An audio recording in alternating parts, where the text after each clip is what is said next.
जय हिंद, जय भारत। साथियों आज एक और खास विषय पे वीडियो लेकर के आपके बीच में आए हैं।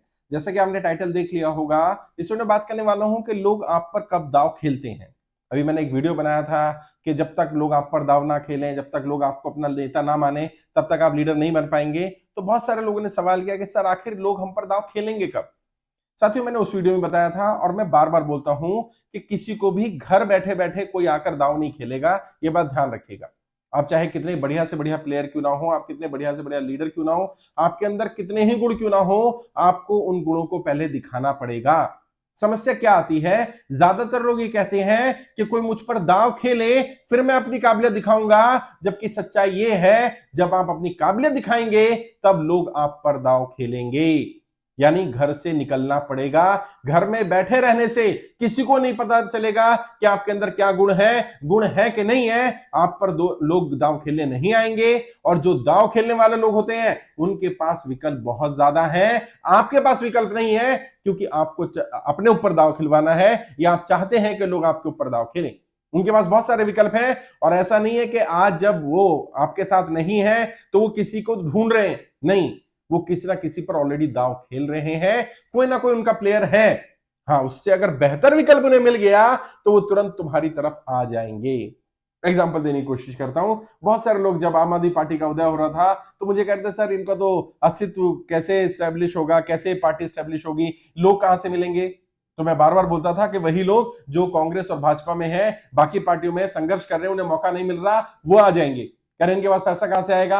वही लोग जो कांग्रेस और भाजपा पे दाव खेलते थे वो उन पर दाव खेलने लग जाएंगे, देख लेना। लेकिन पहले वो साबित कर दें कि हाँ वाकई वो राजनीति में आने लायक है, वाकई उनके अंदर कोई गुण है। और जब अरविंद केजरीवाल ने पहली बार में ये साबित कर दिया कि वो काबिल है, तो आप देखते हैं आज ज्यादातर, मतलब अगर दिल्ली की बात करूं मैं या बाहर भी बात करूं, ज्यादातर जो उम्मीदवार आम आदमी पार्टी बनाती है वो या तो कांग्रेसी होते हैं या भूतपूर्व भाजपा ही होते हैं।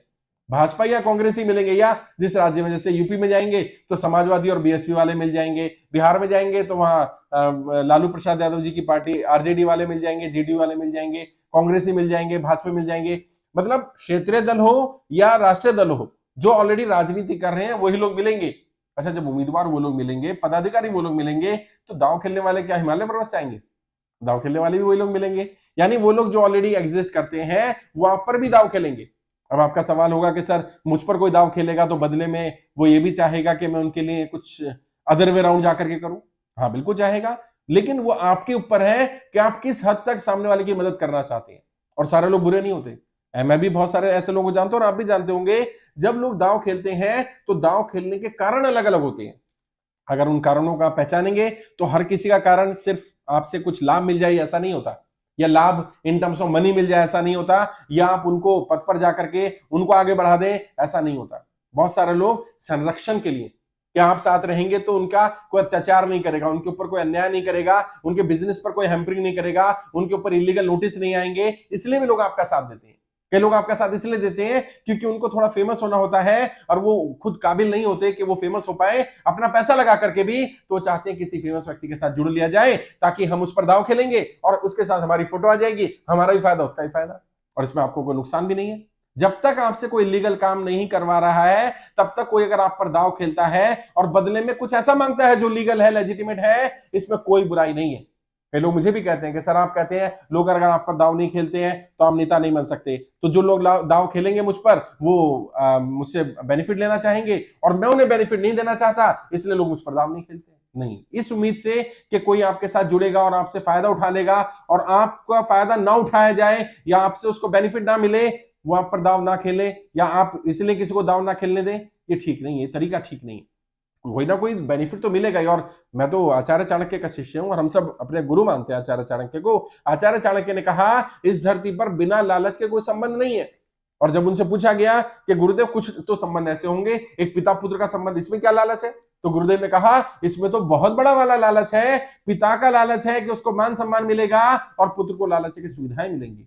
और अगर अगर लगता है किसी पिता या पुत्र को कि कोई लालच नहीं है तो जो सुविधाएं दे रहे हो वो सुविधाएं देनी बंद कर दो और फिर देखो कि पिता कौन।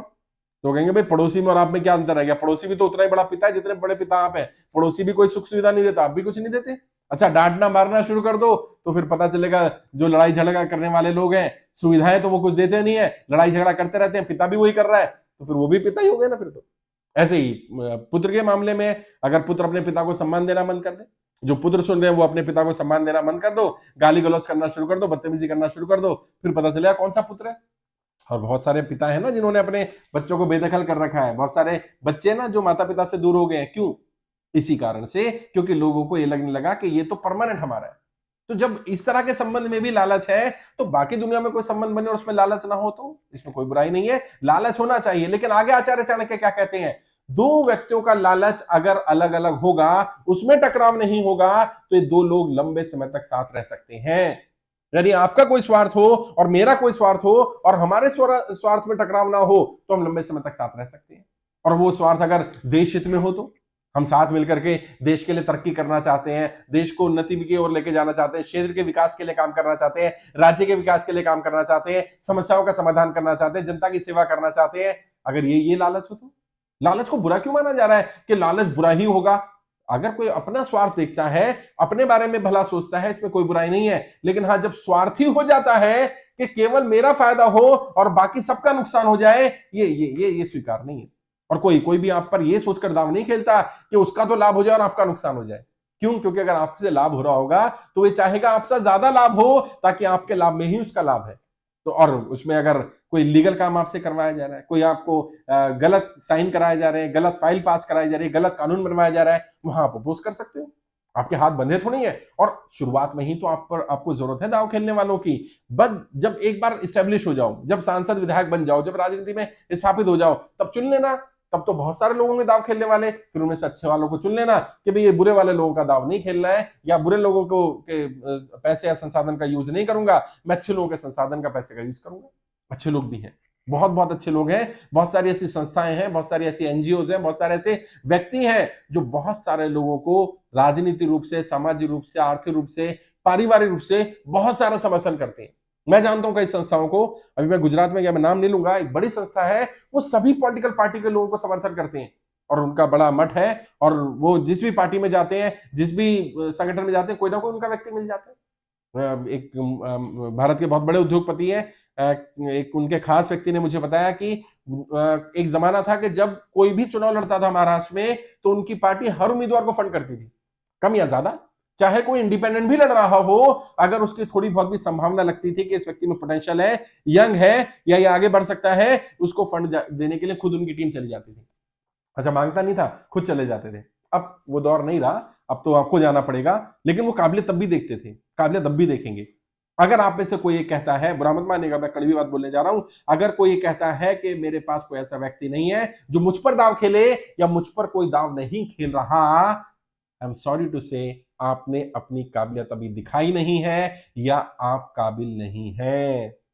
ऐसा कभी नहीं हो सकता कि काबिलियत या हुनर छुप जाए, छुपा लिया जाए, उसको दबा दिया जाए, यह संभव नहीं है। काबिलियत अपने आप उभर कर आ ही जाती है। या तो स्वीकार कर लो काबिल नहीं हो, और अगर ये स्वीकार कर लिया काबिल नहीं हो, तो फिर तो ये अफसोस कभी नहीं होगा कोई मुझ पर दांव नहीं खेल रहा। फिर तो आपको अपनी काबिलियत को बढ़ाना पड़ेगा, अपने गुणों को निखारना पड़ेगा, अपने आप को सामने लाना पड़ेगा।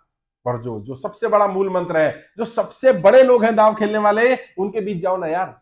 हैं बड़े बड़े उद्योगपति, बड़े बड़े पैसे वाले, उनसे ज्यादा बड़ी पावर किसकी है?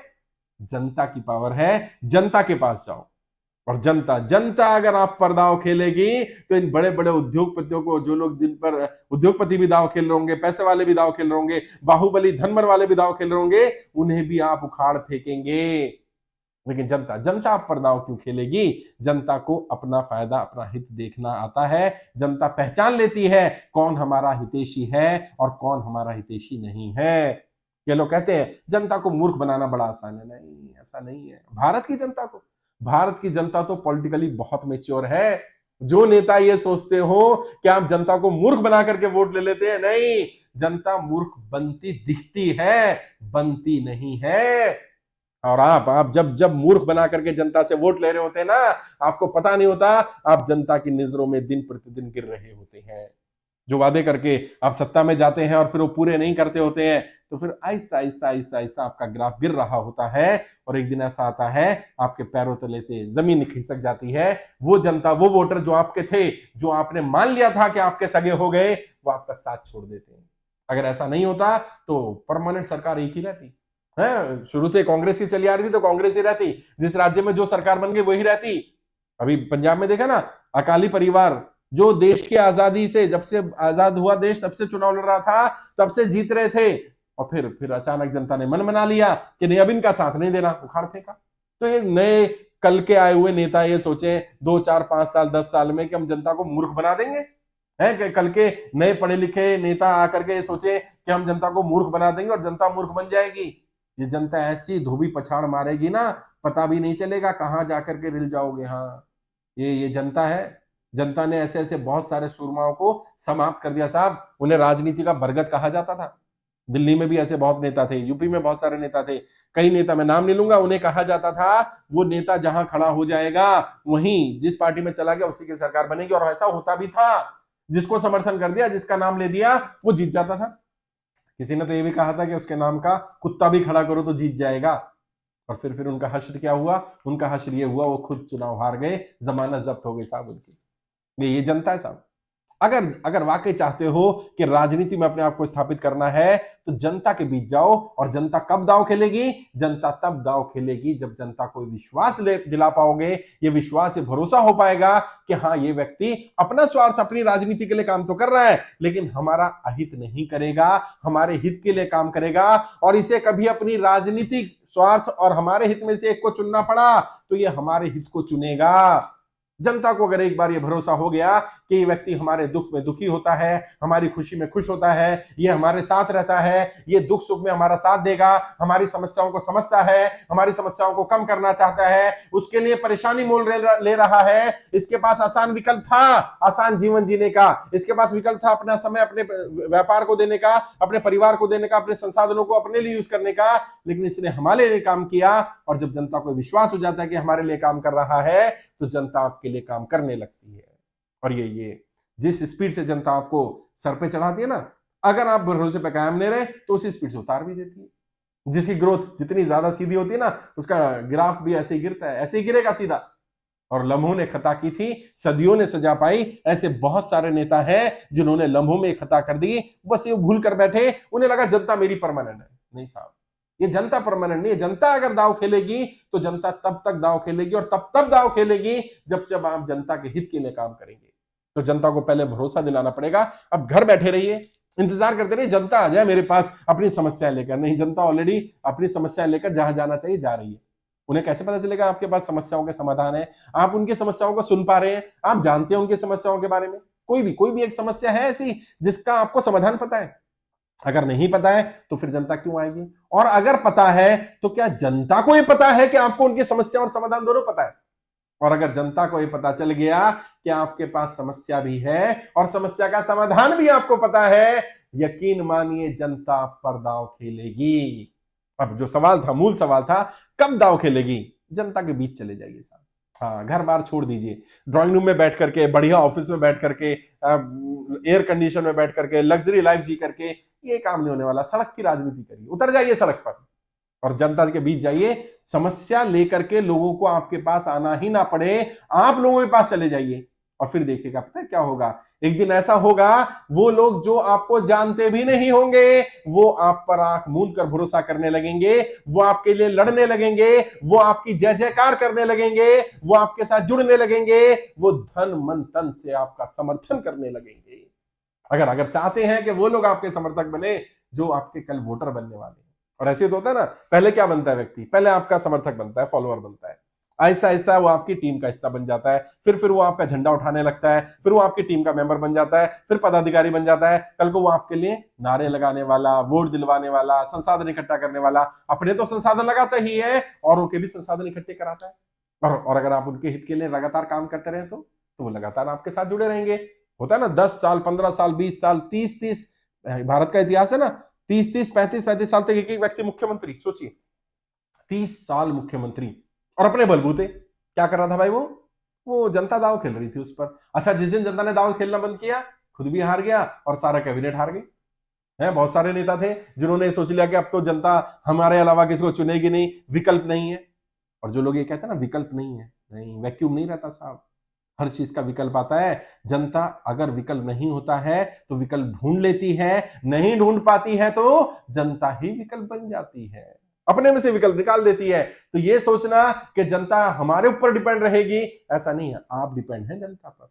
सभी नेता, जो भी भविष्य के नेता सुन रहे हैं इसे, जो वर्तमान नेता सुन रहे हैं, मैं उन सबको कहना चाहता हूं, जनता को आपकी जरूरत नहीं है, आपको जनता की जरूरत है। और जनता को अगर आपकी जरूरत नहीं है तो ये समझ लीजिए, अगर आप जनता को यह एहसास करा पाए कि आप उनके लीडर हैं, तो जनता लगातार आप पर दांव खेलेगी। जिस दिन आपने यह एहसास कराना बंद कर दिया कि आप उनके हित के लिए काम कर रहे हैं, उस दिन जनता छोड़ देगी। जिस दिन जनता को यह परसेप्शन बन गया कि आप अपने कुछ मित्रों के लिए काम कर रहे हैं, कुछ खास लोगों के लिए काम कर रहे हैं, आप सिर्फ खास पूंजीपतियों की सरकार बना करके बैठे हैं, आम नेता सिर्फ कुछ मोहल्ले के बदमाशों के नेता हैं, बाकियों के नेता नहीं, आम जनता के नेता नहीं है, जनता आपको कुर्सी से उतार देगी।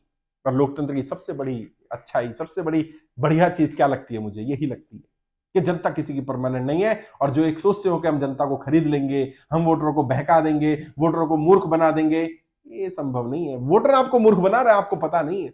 आपको लग रहा होता है कि आपने वोटर को मूर्ख बना दिया, धर्म के नाम पर, जाति के नाम पर, बाकी मुद्दों से भटका दिया। नहीं, वो आपको टेस्ट कर रहा था, एक्चुअल में वोटर टेस्टिंग कर रहा था कि ये वोटर टेस्टिंग प्रोग्राम है उसका, कि देखो तो सही ये नेता में कितना पानी है, कितना दम है इसकी बातों में। और फिर वो जनता जब सर से उतारती है तो क्या हश्र करती है, वो भी आपने देखा है भारत की राजनीति में, और आने वाले समय में भी आप लगातार ऐसा देखते रहेंगे। नेताओं का उतार चढ़ाव, उनका ग्राफ देखते रहेंगे।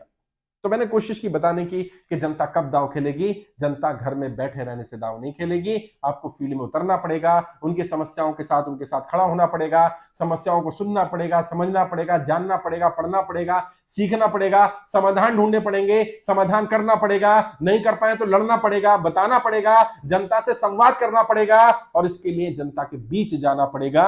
जनता दरबार तब लगाएंगे जब जनता आपके यहां आने लगेगी, लेकिन जनता आपके यहां आए, आप पर दांव खेले, उसके लिए जनता के बीच जाइए। इंतजार मत करिए कि जनता आपके यहां आए, आप चले जाइए जनता के बीच। और जब जाइए जब आप अकेले हैं, जब आपके पास संसाधन नहीं है, जब रिसोर्सेज नहीं है, और जनता को जब ये लगा कि ये हमारे बीच में से ही आया है, हमारी समस्याओं को समझता है, हमारी समस्याओं के समाधान इसके पास है, ये हमारी लड़ाई लड़ रहा है, जनता आपकी लड़ाई लड़ने लगी, तब दांव खेलेंगे लोग आप पर। और जिस दिन जनता दांव खेलेगी उस दिन कौन रोक पाएगा आपको सफल होने से, कौन रोक पाएगा आपको उम्मीदवार ना बनाए, कौन ऐसी पार्टी, कौन ऐसा नेता होगा जो आपको टिकट ना दे, आपको सांसद विधायक ना बनाए।